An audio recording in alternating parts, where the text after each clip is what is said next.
Good afternoon, everyone. Welcome to the third problem solving session for the course Waste to Energy Conversion. The course instructor is Professor P. Mondal from Department of Chemical Engineering, IIT Roorkee. And I am one of the TA for this course. My name is Asma Parveen and I am a PhD scholar at IIT Kanpur. So what we are going to do is first we will discuss the previous year questions, and then there are three additional questions which I have added. We will try to solve those questions also. So let's go directly to the question part.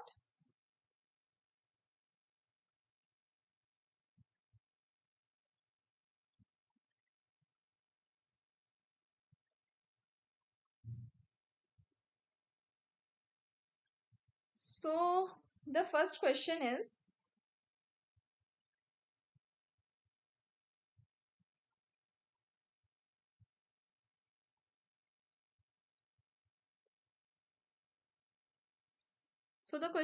the siloxol process uses siloxol solvent, a physical solvent which is made of. So for four options are given. The first one is methyl di diethanolamine. Next is DEPG, then C is methanol, or D citric acid. So with this is a direct question from the slide. So the correct answer is B. So we can see that in this slide it is mentioned that siloxol uses dimethyl ethers of polyethylene as. So dimethyl ethers of polyethylene glycol is the solvent which is used in the siloxol process. So let's move to the next question. So the next question is, fixed bed gasifiers used for gasification of coal and pet coke requires a retention time of. So this is also a direct question from the slide. So we have to write down what is the retention time for fixed bed gasifiers for gasification of coal and pet coke. So four options are given. First is 15 to 30 minutes, next is 40 to 50 minutes, then C 50 to 60 minutes, or D 70 to 80 minutes. So let's see which is the correct option. So A is the correct option, that retention time is fixed bed gasifiers is 15 to 30 minutes. So if we see the next question, the question is the pressure required for gasification of coal and pet coke in entrained bed gasifiers is in the range of. So four ranges are given. The first one is 0.15 to 0.25, next 0.1 to 0.85. Third is 2.94 to 3.43, or D 9.53 to 12.53. So we can also see for this question is that this is also a direct question from the slide. We just have to write what is the pressure required for gasification of coal and pet in entrained bed gasifier. So the correct answer is C, that 2.94 to 3.43 megapascal of pressure is required. So let's move to the next question. So basically in this assignment there is no numerical question. All the questions are theoretical, which are directly from the slides.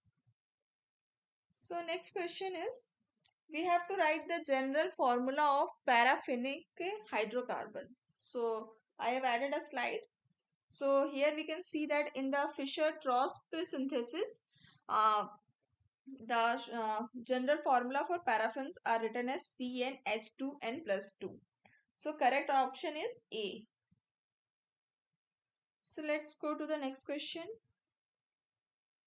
The question is, the conventional methanol synthesis technology uses a series of catalytic adiabatic reactor beds. More suitable operating temperature and pressure for this process is. So we have to identify which is the most suitable pressure and temperature for methanol synthesis technology. So the four options are given. A is 150 to 200, pressure is 5 to 8, then 220 to 250, pressure again 5 to 8, or C 250 to 300 and pressure is 1 to 5 megapascal. And D is 100 to 200 and pressure is 1 to 5 megapascal. So let's see which is the correct answer. So B is the correct temperature and pressures, that is 220 to 250 should be the temperature and 5 to 8 megapascal should be the pressure. So sixth question, the question is, identify the process for the schematic diagram given below. So a diagram is given. So this is the diagram which we have to identify which process this diagram is showing. So without we can just identify which process is this by just looking at the diagram, because it is for it is already written that it is a DME reactor. So the correct answer is D, that it is a dimethyl ether synthesis. So let's go to the next question.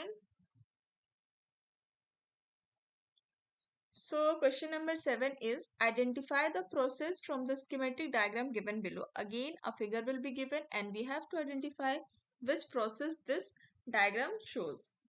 So again, it is an entrain bed gasifier. We can just see and write what it is. So A is the correct, sorry, it is not an entrain bed gasifier, it is a plasma gasifier, because here the symbol for electricity is given. So it is a plasma gasifier. B is the correct answer. Let's see what is the next question. So next question is bio oil yield for auger or screw reactor is 70 to 75%, 60 to 65, 30 to 60, or 65 to 90%. So we have to write down what is the yield for auger reactor. So the correct answer is C, that the bio oil yield is around 30 to 60%. So here we can see the auger reactor, and here it is also a direct question from the slide. We can see the yield is 30 to 60%. So let's see question number 9. So question is, which of the following method of methanol synthesis employs a homogeneous nickel catalyst and ellipsoid in an organic solvent? So we have to write which method uses nickel catalyst and ellipsoid in an organic solvent. So A is methyl formate formation method. Next is Brookman National Laboratory, that is BNL method, both A and B, or D, none of these. So correct answer is B, that BNL method uses nickel catalyst and ellipsoid in an organic solvent. So here it is also a direct question. Here we can see that it employs a homogeneous nickel catalyst and ellipsoid in an organic solvent. So let's go to the next question. So question 10 is find out the correct statement given below. First is DME has high auto ignition temperature, or B, DME has very high cetane number, or C, DME has low oxygen content, or D, DME has very high particulate emissions. So the correct answer is B, that DME has very high cetane number. So it is also a direct question from the slides, uh, that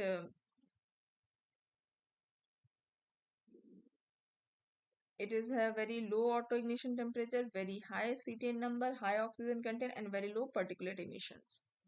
So DME has very high cetane number. So let's move to these were the questions based on the previous year question on based on week 3 module. Now let's move to the additional questions which I have added on the based of week 1 and week 2 module.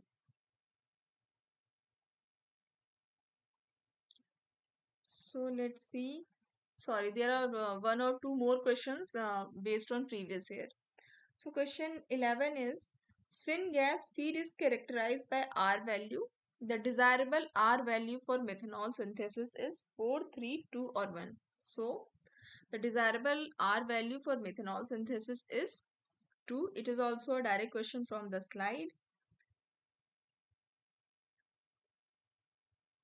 Now next question is question number 12. Biochar produced in the pyrolysis of biomass and waste can be used as, we have to select the most suitable option. First is solid fuel, next is soil conditioner or fertilizer, as an adsorbent, or all of these. So it is also a direct question from the slide, and biochar can be used as a solid fuel because it has some calorific value. It can be used as a soil conditioner or fertilizer if it is being made from biomass waste, or if the other agriculture waste is enhanced by nitrogen, phosphorus, or magnesium, potassium, then we can use as a fertilizer. Next is it is used as an adsorbent to remove various pollutants in soil or wastewater. So D is the correct answer. So let's see So this is a question which I have added from my end. So we have to find the BOD5 of the sample. Let's see what is the question says. The question is, in determining BOD5 of a sample, an analyst added 2 and 5 ml of sample to two different 300 ml BOD bottles and filled them with seeded dilution water. The analyst also prepared 3 blank bottles with the same dilution water and incubated the set at 20 degrees centigrade for 5 days. DO measurements were made on sample before and after incubation as is follows. So we have been given the initial and final DO for 2 samples and 1 blank. So we have to find out the BOD5 of the sample. So let's first see, let's first have recap the background which was given in the week 1 video. So here we can see that we can find BOD5 using this formula. BOD5 is given as dilution factor, then difference of initial and final DO of the sample minus the difference of initial and final DO of the blank. So let's move to the question again and try to solve it. So we have two dilution for the same sample. So let's see for 2 ml. What is here? It is given we will have dilution factor, final volume, total volume upon volume of sample taken. So our final volume is 300 and we have taken 2 ml of the sample. So this is the dilution factor and BOD will be, so dilution factor is 300 upon 2.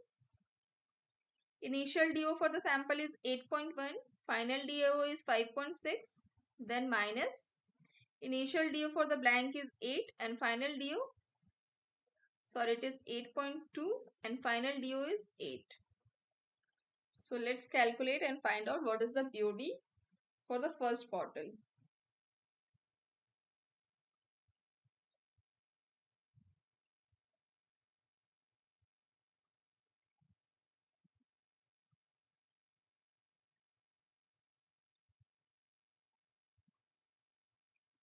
So after solving this, we are getting 345 milligrams per liter as the BOD. Now for the second bottle,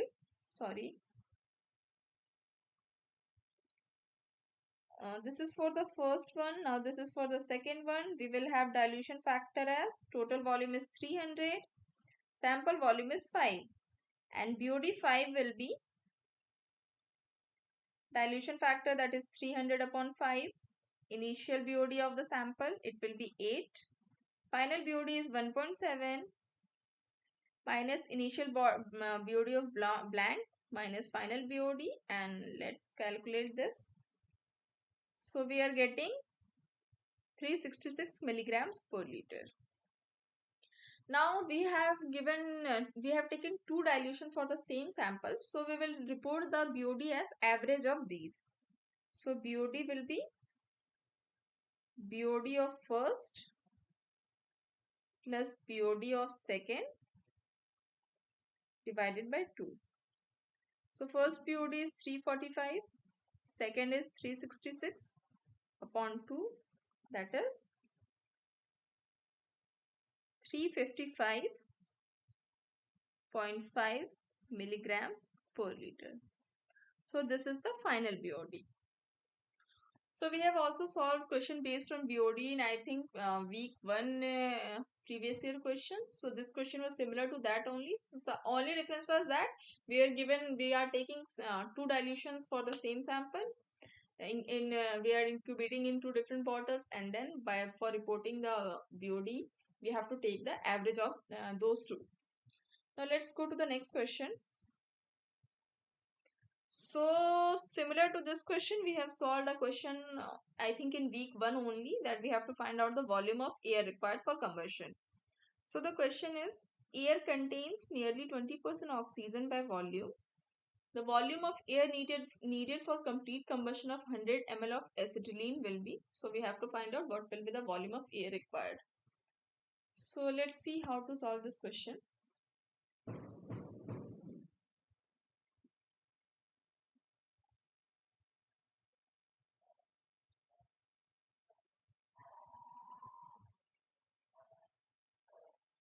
So first what we have to do, we will have to write a balanced equation for combustion of acetylene. That is C2H2. So it will oxidize in presence of air and will give CO2 and H2O. So let's first write the balance equation. So after balancing, okay, let's first write the oxidation half reaction. C2O2, it will oxidize to CO2. Let's balance. So we have two carbons. So two carbon for this. So after carbon, we will balance oxygen. So 2 to the 4. So for oxygen, we add H2O. Now next we will balance hydrogen atoms. So 4 to the 8 plus 2, 10. So 10 hydrogen atoms will be on the reactant side, and to balance the H plus, we will add 10 electrons. So this will be first. Now let's write the reduction half cell. So oxygen will be reduced to H2O. Balance the oxygen, then balance the H plus, and finally balance the electrons.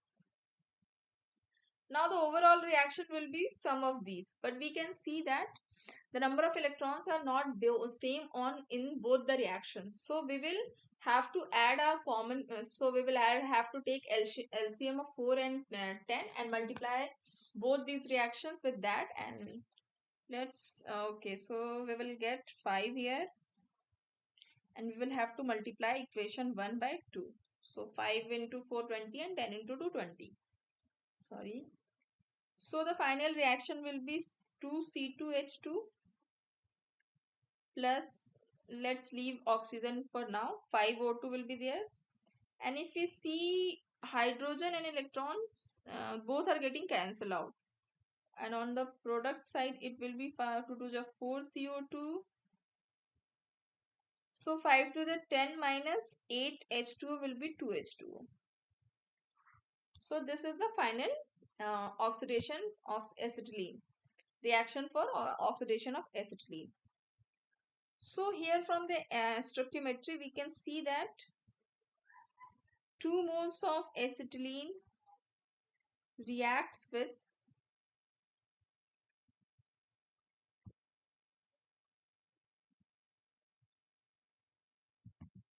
5 mole of oxygen. So also we know that at standard temperature and pressure, 1 mole occupies the volume of, sorry, it is for gas. 1 mole gas has volume of 22.4 liters. So now we are converting everything in volume term, because we in the question we have to write the volume of air required in ml. So we have to find out the volume of air required, not mass. So we will have to do this calculation. So 1 mole of acetylene will be, it will be 22.4 liters. So in question it is given 100 ml. So 100 ml of acetylene will have 100 upon 22 into 4 will be liter, and since in question it is given in ml, so we will divide sorry, for to convert liter to ml we have to multiply by 1000, and the final number of moles is 4.46 into 10 raised per minus 3 moles. So this much of moles of acetylene is present in 100 ml. So since from this stoichiometry we have seen that 2 moles of acetylene reacts with 5 mole of oxygen. So 4.46 into 10 raised to power minus 3 moles of acetylene will react with 4 into 46 into 10 raised to power minus 3 into 5 by 2. So we are getting, I think, 0.0112 moles of O2. So if we convert it into ml, so it will be 0.0112 into 22.4 into 1000. So it will give us 250 ml of CO2. But the question does not end here, because in the question it was asked that what is the volume of air required, and also the ratio between nitrogen to oxygen was given. Okay. So actually percentage of oxygen in air was given. It was 20% oxygen by volume. Since air contains only 20% of oxygen, so the amount of air required will be more. So volume of air required, it will be 250 by 20%. Now since it is in percent, so we will have to divide it by 20. So it will be, sorry, we will have to divide 20 by 100. So it will be 1250 ml. So this is the final volume of air required for combustion of 100 ml of acetylene. So the correct option is D. So I hope this question is clear. It was pretty straightforward. The only trick was that everything was given in terms of volume. So if you know that what is the volume of 1 mole of gas at STP, then we can easily solve this question. Now let's move to the next question. I think this one is the last question. So again, it is a question based on municipal solid waste formula, molecular formula, and I think next is again stoichiometric oxygen requirement. So I think the questions were practice. There was a lecture in week 2 which discusses the question based on municipal solid waste. So this question is similar to that. So let's see what is the question first. The question says a dry municipal solid waste has the following composition on mass basis: carbon, hydrogen, oxygen, and ash composition, percentage composition in the MSW is given. So we have to determine the molecular formula of the waste, and next we have to determine the stoichiometric oxygen requirement for the combustion of the MSW. Assume the ash as inert and average molecular weight of ash is 56. If the ratio of nitrogen to oxygen in air is 3.76 to 1, determine the stoichiometric requirement of air. So in this question, everything is like carbon, hydrogen, oxygen, ash is given. Then molecular weight for ash is given, and we know what is the mass for these elements. So first we are going to find out the number of moles for each element, and then from there we will get the molecular formula of the waste. So to solve this type of question, first we have to take a basis because everything is given in percentage. So we will take the basis as 100 gram of MSW, and we will do all the calculations based on this 100 gram. So we have carbon, hydrogen, oxygen, and ash. No nitrogen. Okay. Carbon is 35%, hydrogen is 10%, oxygen is 30%, and ash is 25%. So number of moles, it will be, since it is 35% and we have taken 100 gram as the basis, so it will be 35 grams divided by atomic mass of carbon, that is 12. For hydrogen, it will be 10 upon 1. For oxygen, atomic mass is 16. Sorry, given weight is 30 upon 16. And for ash, it is 25%. So 25 upon 56. So one by one, let's calculate these.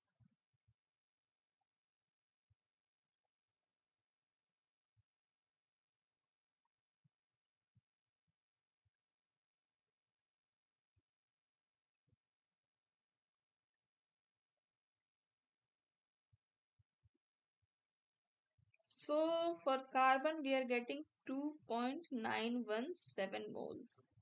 Okay. For hydrogen, it is 10 by 1 will be 10 moles. For oxygen, it will be 1.875 moles. And for ash, it is 0.4464 moles. So these are the number of moles for each of the elements. So molecular formula will be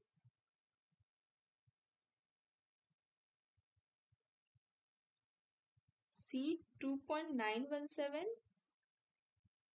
H10, O 1.875, ash 0.4464.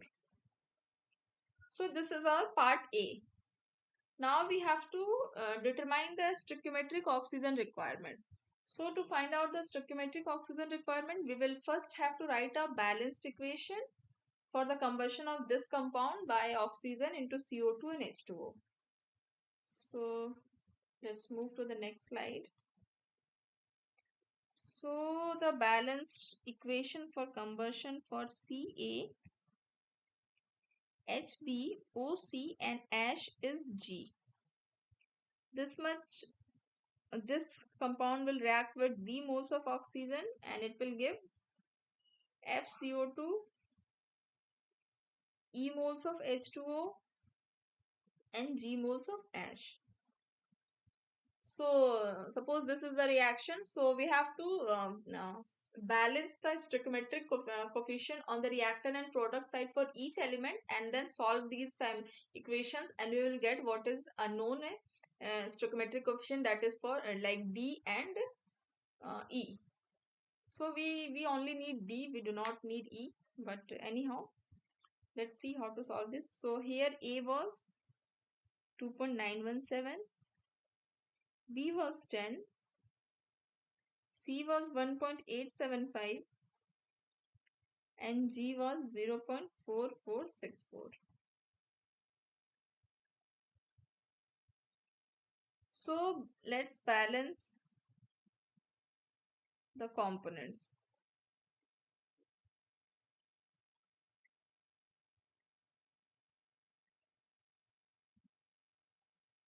So let's first balance carbon. There is a number of moles of carbon in the molecular formula of the compound, and that much mole of CO2 will be formed. So A will be equal to F and it will be equal to 2.917. And now let's balance hydrogen.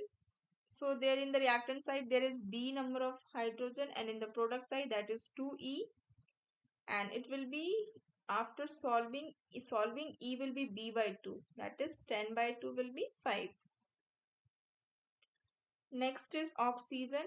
So we have in the reactant side C plus 2D number of oxygen equals to 2F plus 2E. Now in this equation we know C, we know F and we know E. So we can find out what is D. C is 1.875. We have to find out D. F is 2.917 and E is 5. I think I have done okay. It will not be 2E because it will be 2E. Sorry, it will not be 2E because we are balancing oxygen, not hydrogen. So it will be just E. So we have only 2F plus E. So E is 5. So after solving this, we can find out D. So it is coming out to be 4.497. So first we have find out the molecular formula for the compound. Next we have find out the stoichiometric coefficient of all the compounds involved in this reaction, and now using the stoichiometry we will find out the requirement of oxygen. So here we can see that each mole of this compound requires D mole. So now we can write 1 mole of this compound requires 4.497 moles of oxygen. So we will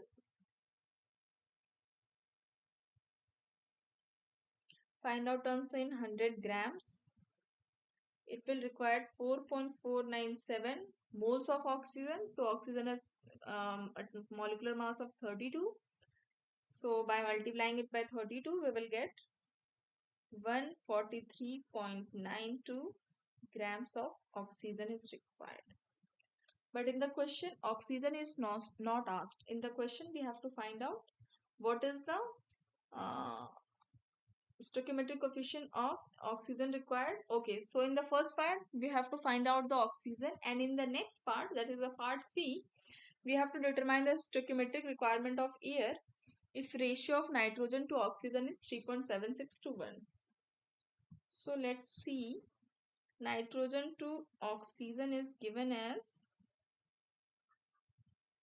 3.76 to 1, volume by volume. So one in if there is 1 mole of oxygen, then there will be 3.76 moles of nitrogen. So for this much moles, that is 4.497 moles of oxygen. So let's write nitrogen in air. Sorry.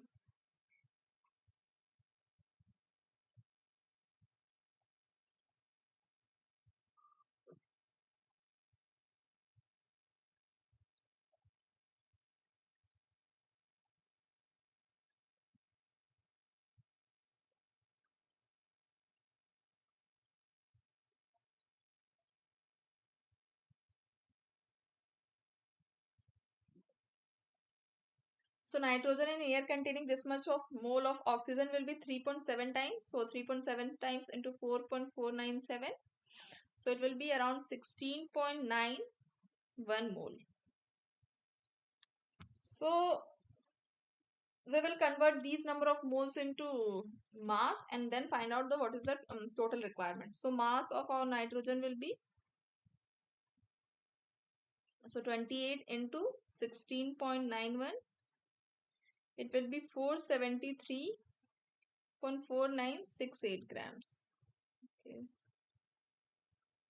I think we do not have any slide after this, so let me add here only.